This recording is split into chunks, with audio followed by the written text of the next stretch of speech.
and its weapon systems changed. Could you tell us a little bit about the different weapon systems and any necessary changes that had to be made to the aircraft to accommodate those systems? Yes, well, you're right in that the original role was as a free-fall nuclear bomber.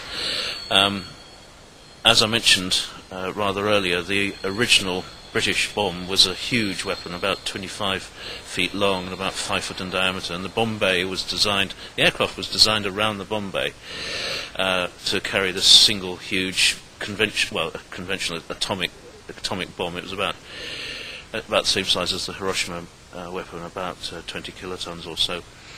And that evolved over time to become the British thermonuclear device, which was the original version of which was built inside the same shell. It was called Yellow Sun, and that was two versions. One was a 500 kiloton weapon, the other was a 1 megaton weapon, huge weapons. But as the development in nuclear weapons proceeded, the last version carried by the Vulcan was a device known as the WE-177, which is the same power as Yellow Sun, but about a fifth of the size, only about 8 foot long. But as we look at the way the Vulcan design progressed, it was modified to carry an early cruise missile known as Blue Steel, and it was converted from the free fall bomb version to what was essentially a cruise missile carrier, and it carried one of these cruise missiles which could be launched up to 150 miles away from the target. The Vulcan was converted to maritime reconnaissance, to tanker version, to an engine testbed version, and this one actually has seen three roles. It was originally designed as a B-2 freefall bomber, then it was converted to maritime reconnaissance, then to the tanker, and now back to the B-2 configuration for our display flying capabilities. Moving on, this aircraft saw action finally in the Falklands. Can you tell us about what they needed to do to convert these aircraft back to conventional bombers, and what changes had to be made to the fleet to accommodate the Falklands campaign back in the 80s? Well, they always maintained a free-fall bomb capability within the fleet.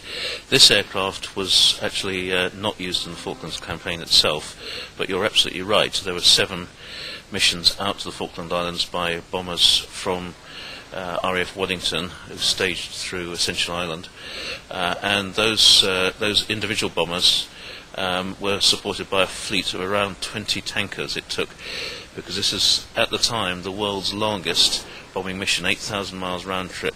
There was a whole waves of tankers which were refueling each other to finally get to the point where the bomber could do this slightly short leg out to Falklands Islands and back before it.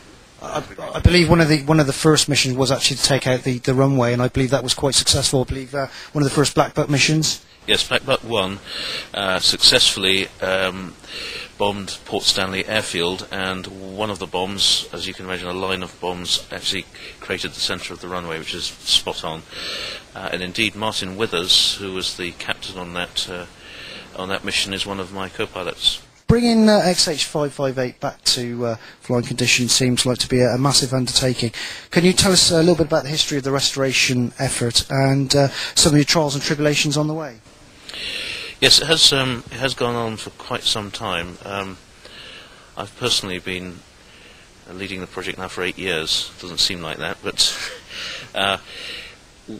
this is a venture which has never been tackled by anyone worldwide, not even the Americans. The equivalent in America would be actually returning a B-47 to flight. It's that vintage. And the regulatory environment surrounding this venture has never been tested. We are the only ex-military aircraft categorised as complex category aircraft by the UK Civil Aviation Authority to have reached this stage. And the key requirement for flight of complex category aircraft is they do need to be supported by the original manufacturers. So in our case, the most important manufacturer supporting this project is BAE Systems as a successor organisation to Avro. And it took us about 3 years to get to the position where, in principle, BAE Systems were willing to support the project from a design point of view. And that we got in 1999. having got the agreement in principle that we could fly the aircraft from the designers, the design authority, we then had to see whether or not in practice we could return the aircraft to an airworthy state. So the next stage in the project was two things. One was a project definition workshop to lay down precisely what needs to be done to the aircraft, and the second thing was an in-depth technical survey, principally with the objective of making sure there was nothing which was going to be prohibitively expensive. For example, if we discover that there were cracks in the spar, the project would be a no-go because it would cost millions to replace the spars on this. The airframe on this aircraft is in pretty good condition, I believe. And the reason for that is the way it's been kept. Ever since its last major service back in 1981-82, it's really been kept very well indeed, firstly by the RAF and secondly by the keepers here at Bruntingthorpe. It's been inside for the vast majority of the time. Frankly, the aircraft is in very good condition, and that's what was proved in this technical survey, which was written up independently. We actually got both BAE Systems and a firm called Marshall Aerospace to undertake the survey for us, and they signed up to say, yep, we can do this. After that, it's a matter of money, because once we'd got the original plans in place about what needs to be done, we do the calculations and we end up saying we need about £4 million to do this, and that's frankly, ever since 2000 it's been an effort to get the money on board. Tell us a little bit about the Heritage Lottery Fund, and I understand that the initial opportunity to get the money from them wasn't successful. Why was that? Why did they initially say no, we don't want to support this project? Well, the story is actually quite more complex than one might imagine. Our initial efforts from a funding point of view were aimed at commercial sponsorship, so we were talking either directly or through intermediaries with a number of companies. Basically, after a year or so, we concluded that commercial sponsorship was not going to be the source of the size of funding that we needed. We then looked at the Heritage Lottery Fund. Now, at first glance, their policies precluded any funding of a project of this type. Indeed, they still have a policy of not funding projects whose aim is the restoration of aircraft to flight.